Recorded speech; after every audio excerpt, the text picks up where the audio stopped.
내 사주가 평생 동안 돈이 마르지 않는 사주인지 알아봅시다. 여러분들 이런 생각 해보신 적 있으실까요? 내 사주에 돈 버는 운이 정말 있을까? 나는 과연 평생 돈 걱정 없이 살 수 있는 사주일까? 오늘 영상을 끝까지 보신다면 나의 사주에 돈이 있는지 없는지 아실 수 있을 겁니다. 영상 끝에는 만약 없더라도 돈을 벌 수 있는 확률이 높은 구간을 아실 수 있을 겁니다. 오늘 알려드리는 것은 가장 기초가 되는 부분이기 때문에 이 점 꼭 알아두시고 후에 제가 올려드린 영상을 통해서 자신만의 확실한 타이밍을 찾아보시길 바랍니다. 나의 사주 글자를 모르신다면 고정 댓글에 있는 카카오톡 친구 추가를 하신 후에 나의 사주 글자를 확인하시면 됩니다.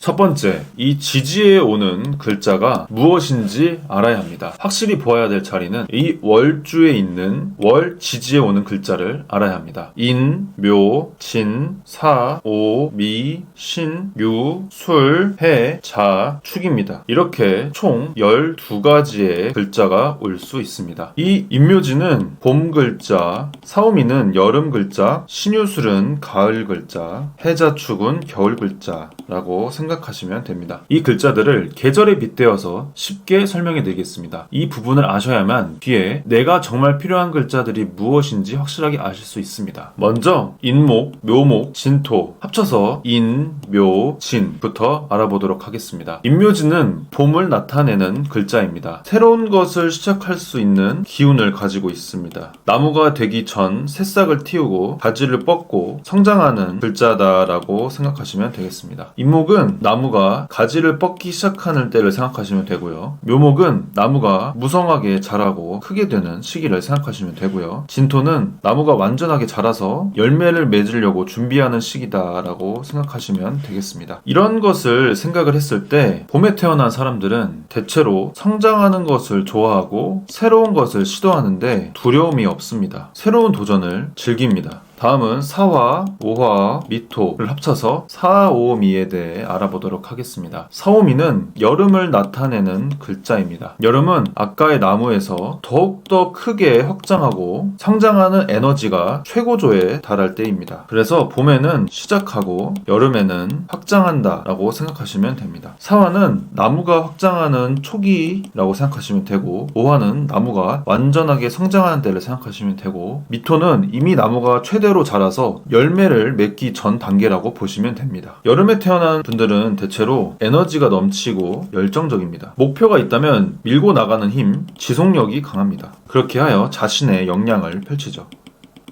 다음은 신금, 유금, 술토, 즉 신유술에 대해 알아보도록 하겠습니다. 신유술은 가을을 나타내는 글자입니다. 가을은 성장하고 확장함을 멈추고 열매로 결실을 맺는 때라고 생각하시면 됩니다. 신금은 성장하고 확장한 후에 열매의 수확을 시작할 수 있는 시기다라고 보시면 됩니다. 유금은 잘 자란 열매를 제대로 수확하는 시기라고 보시면 되고요. 술토는 열매의 수확을 다 끝내고 에너지를 축적하는 시기인 겨울로 넘어갈 때라고 보시면 됩니다. 가을에 태어난 사람들은 대체로 열매를 맺으려고 노력을 하기 때문에 실용적이고 효율적인 삶을 살려고 노력하시는 분들이 많습니다. 한 분야의 전문가이신 분들도 많으시고 굉장히 논리적입니다. 그리고 강단이 있으며 완벽주의 또한 있는 분들이 있으십니다. 해수, 자수, 축토 합쳐서 해자축에 대해 알아보도록 하겠습니다. 해자축은 겨울을 나타내는 글자입니다. 겨울은 열매 수확이 끝나고 에너지를 축적하면서 쉬는 구간이다라고 생각하시면 됩니다. 모든 것이 멈추고 에너지가 저장되는 시기죠. 해수는 모든 열매 수확이 끝나고 땅속에 에너지를 저장해서 봄을 준비하는 것이라고 보시면 됩니다. 자수는 온전하게 쉬는 구간을 의미하고요. 축토는 봄이 오기를 기다리면서 에너지를 모으고 있는 기간이다라고 생각하시면 됩니다. 겨울에 태어나신 분들은 대체로 머리가 좋습니다. 그리고 조용하고 내성적인 분들이 많으시죠. 깊은 생각을 하는 것을 좋아하기 때문에 미래에 대비하며 사는 분들이 많습니다. 이렇게 월지에 올 수 있는 글자 12가지에 대해서 간단하게 알아봤습니다. 여러분의 월지지 글자가 묘목이면 나는 묘월에 태어났구나, 봄의 기운을 가지고 있구나 라고 생각하시면 되고요. 나의 월지지 글자가 자수라면 겨울에 태어났구나, 겨울 기운을 가지고 있구나 라고 생각하시면 됩니다. 이런 식으로 12가지의 글자가 있으니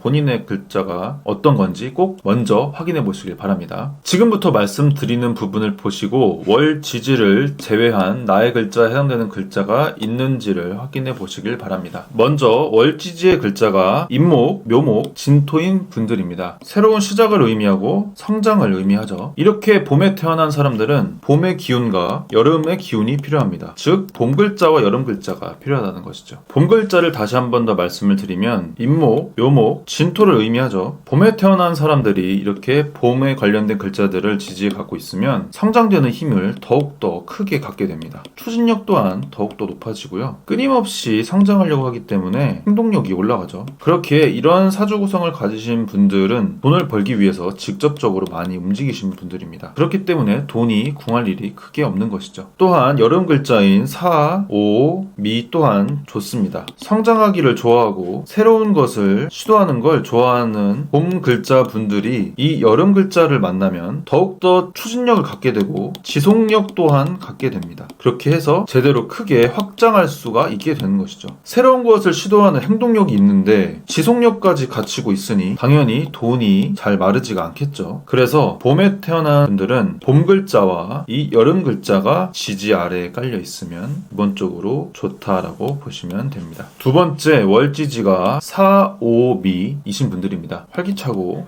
열정적이고 추진력을 가지고 있죠. 에너지가 넘칩니다. 사, 오, 미 월에 즉 여름 글자로 태어나신 분들이 돈이 마르지 않으려면 사주에 겨울 기운과 봄 기운이 있어야 합니다. 먼저 겨울 글자로는 해, 자, 축이 있죠. 겨울은 기본적으로 쉬는 구간이고 생각을 많이 하는 구간입니다. 에너지를 저장하는 기간이기도 하죠. 해수는 냉정함과 지혜를 의미하기도 하고요. 자수는 인내, 축토는 결실을 의미합니다. 사오미에 태어나시는 분들이 이런 겨울 글자를 만나게 되면 뜨거운 여름의 기운이 차가운 겨울 글자를 만나서 더욱더 조화로워집니다. 자칫 너무 뜨거워서 충동적이거나 성급한 결정을 내릴 수 있는 사오미 분들이신데요. 겨울 글자가 들어옴으로써 이런 것들이 잘 중화됩니다. 훨씬 더 신중한 선택을 할 수 있게 되고요. 한 번 더 생각하고 행동하는 진중함 또한 갖게 될 수 있죠. 예를 들어서 지지에 해수를 깔고 있으신 분들은 차분하게 상황을 파악하고 판단할 수가 있게 되고요. 지지에 자수를 까신 분들은 끈기 있게 일을 진행할 수 있고요. 축토를 갖고 계신 분들은 안정적으로 결과물을 만들어내실 수 있습니다. 또한 봄 글자도 좋습니다. 봄 글자는 임묘진이죠. 앞서 말씀드렸듯이 봄 글자와 이 여름 글자는 궁합이 좋습니다. 봄 글자는 새로운 시도, 생명력을 가지고 있죠. 여름의 기운 여름 글자는 확장성, 추진력을 의미합니다. 그래서 역시 여름에 태어난 분들도 봄 기운의 글자를 갖고 계시면 서로 굉장히 큰 시너지를 낼 수 있습니다. 새로운 것을 시작할 수 있는 행동력을 얻고 제대로 밀고 나갈 수 있는 추진력을 얻게 되기 때문에 돈이 마르지 않는다라고 할 수 있죠. 다음은 월지지가 신금, 유금, 술토인 가을에 태어나신 분들을 보겠습니다. 가을에 태어나신 분들은 굉장히 현실적이고 실용적이며 효율적으로 삶을 운영하는 분들이죠. 이런 가을에 태어난 분들이 돈이 마르지 않으려면 사주에 역시 봄 글자와 여름 글자가 있어야 합니다. 봄 글자로는 인, 묘, 진이 있죠. 인목은 생명력을 의미하고 묘목은 성장을 의미하고 진토는 안정적으로 여름으로 가기 위해서 성장하기도 하고 확장성까지 있는 글자입니다. 신유술에 태어난 분들이 이런 봄 글자를 만나게 되면 새로운 것을 시작할 수 있는 기운을 받고 가을 글자의 역할인 결실과 수확을 준비하는 데 당연히 큰 도움이 되겠죠. 신유술의 결단력과 봄의 기운인 새로운 시작 그리고